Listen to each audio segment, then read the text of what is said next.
Good evening everyone. मैं हूं अभिनव।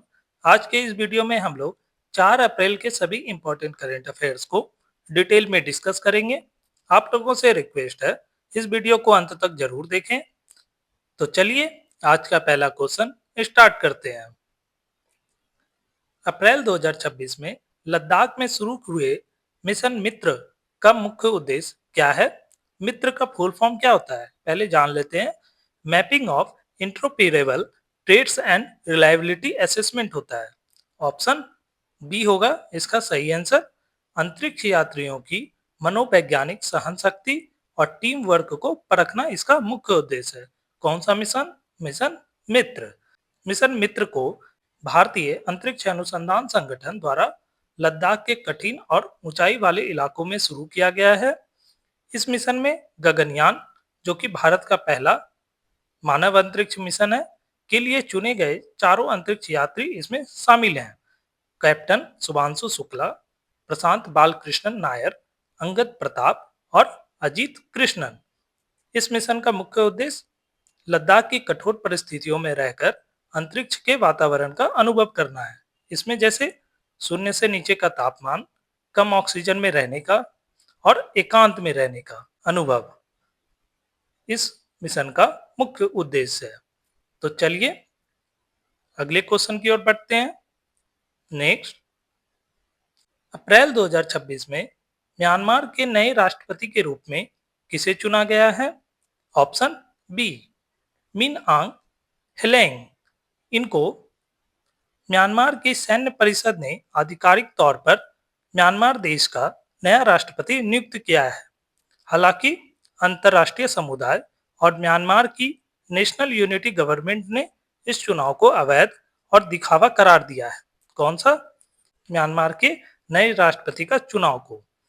तो इस प्रश्न का सही उत्तर ऑप्शन बी मिन आंग हेलांग है। तो चलिए अगले प्रश्न की ओर। हाल ही में किस भारतीय लेखिका को उनके संस्मरण के लिए न्यूयॉर्क में national book critics circle award से सम्मानित किया गया?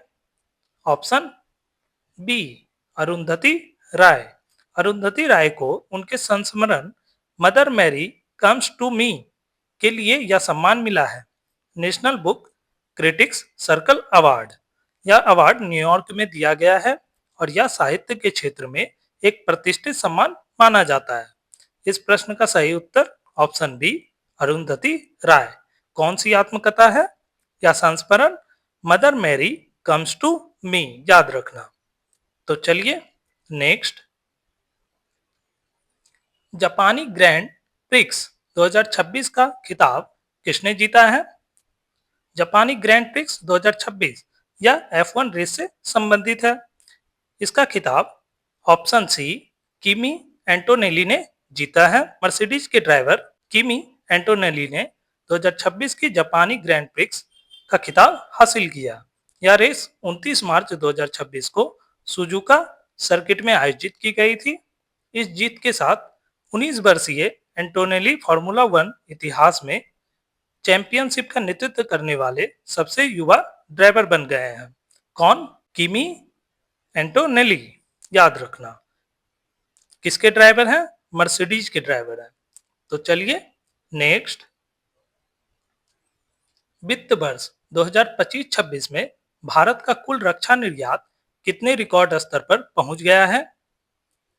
Option C 38,424 crore. वित्त वर्ष 2025-26 में भारत का रक्षा निर्यात 38,424 करोड़ के सर्वकालिक उच्च स्तर पर पहुंच गया है। यह पिछले वित्त वर्ष 2024-25 के 23,622 करोड़ के आंकड़ों की तुलना में 62.66% की वृद्धि दर्शाता है। इस उपलब्धि में रक्षा सार्वजनिक क्षेत्र के उपक्रमों का योगदान 58.84%, जबकि निजी क्षेत्र का योगदान 45.16% रहा है। यह वृद्धि भारत की रक्षा में बढ़ती आत्मनिर्भरता और वैश्विक स्तर पर भारतीय सैन्य उपकरणों की बढ़ोतरी की मांग को प्रदर्शित करता है, याद रखना। Option C. नेक्स्ट, 3 अप्रैल 2026 को भारतीय नौसेना के किस नवीनतम युद्धपोत को विशाखापत्तनम में कमीशन किया गया है? ऑप्शन सी आईएनएस तारागिरी को। आईएनएस तारागिरी को 3 अप्रैल 2026 को विशाखापट्टनम में एक औपचारिक समारोह के दौरान भारतीय नौसेना में शामिल किया गया। यह प्रोजेक्ट 17 के तहत निर्मित पांचवा स्टील्थ फ्रिगेट है। यह प्रोजेक्ट के तहत नीलगिरी श्रेणी के कुल 7 जहाज बनाए जा रहे हैं। कौन सा प्रोजेक्ट? 17 ए। इसके तहत कुल 7 जहाज को कमीशन किया जाएगा। यह युद्धपोत स्वदेशी रूप से डिजाइन और निर्मित किया गया है। इसमें उन्नत रडार सिस्टम, ब्रह्मोस मिसाइलें और दुश्मन की नजरों से बचने वाली स्टील्थ तकनीक का उपयोग किया गया है। इसका नौसेना में शामिल होना भारत की समुद्री रक्षा और आत्मनिर्भरता भारत अभियान की दिशा में एक बड़ा ही कदम है। आईएनएस तारागिरी। अब बात करें आईएनएस नीलगिरी, जो कि इस श्रेणी का पहला जहाज है जो कि कमीशन हो चुका है। और आईएनएस उदयगिरी या दूसरा जहाज है। पहला नीलगिरी और दूसरा उदयगिरी। और ये आईएनएस तारागिरी 5वें पोजीशन पर है। टोटल कितना करना है? 7। और आईएनएस विंध्यगिरी ये अभी कमीशन हुआ नहीं है, इसका होना बाकी है अभी। तो चलिए नेक्स्ट क्वेश्चन की ओर बढ़ते हैं। IRENA की अप्रैल 2026 की रिपोर्ट के अनुसार अंतरराष्ट्रीय अक्षय ऊर्जा एजेंसी IRENA, याद रखना, नवीनतम ऊर्जा रिन्यूएबल एनर्जी क्षमता के मामले में भारत का वैश्विक स्थान क्या है? ऑप्शन सी तीसरा।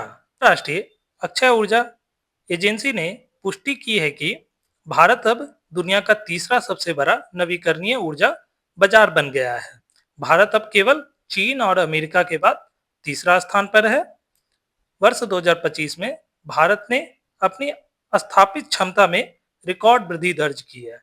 भारत ने लक्ष्य भी रखा है 2030 तक गैर जीवाश्म स्रोतों से 500 गीगावाट तक ऊर्जा प्राप्त करने का। याद रखना, कब तक? 2030 तक। और भारत जो है तीसरे पोजीशन पर है। पहले पोजीशन पर चाइना और दूसरे पोजीशन पर अमेरिका और तीसरे पोजीशन पर भारत है रिन्यूएबल एनर्जी के क्षेत्र में। तो चलिए नेक्स्ट, पहले खेलो इंडिया ट्राइबल्स गेम 2026 में किस राज्य ने ओवरऑल चैंपियनशिप जीती है? Option C. पहले तो जानते हैं खेलो इंडिया ट्राइबल्स गेम 2026 का आयोजन कहाँ किया गया? कहाँ किया गया?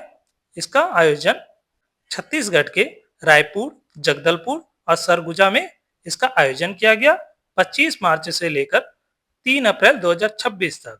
इसका मेजबान छत्तीसगढ़ रहा है। याद रखना, इस आयोजन का आधिकारिक शुभंकर मोरवीर था। कौन था? मोरवीर।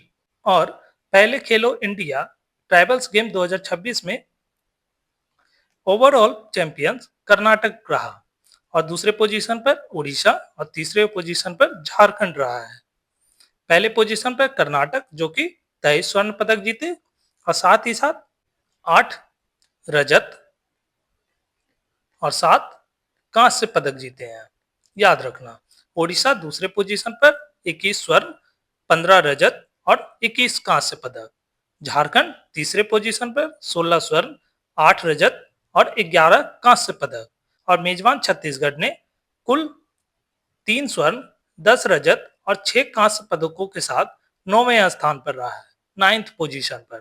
पहला कर्नाटक, दूसरा ओडिशा, तीसरा झारखंड और मेजबान छत्तीसगढ़ 9th पोजीशन पर। इसमें सफल खिलाड़ी कर्नाटक के मणिकांता एल ने इस खेलों के सबसे सफल खिलाड़ी रहे हैं, जिन्होंने 8 स्वर्ण और 1 रजत पदक जीता है। ओवरऑल चैंपियन कर्नाटक रहा। तो चलिए नेक्स्ट, 1 अप्रैल 2026 को जारी फीफा की नवीनतम रैंकिंग में किस देश की पुरुष टीम शीर्ष स्थान पर है? ऑप्शन सी फ्रांस। 1 अप्रैल 2026 की नवीनतम फीफा रैंकिंग के अनुसार फ्रांस की पुरुष टीम दुनिया में पहले स्थान पर रही और साथ ही साथ भारतीय पुरुष फुटबॉल टीम ने अपनी रैंकिंग में सुधार किया है। टीम 5 स्थानों की छलांग लगाकर अब 136वें पोजीशन पर भारतीय टीम का स्थान है।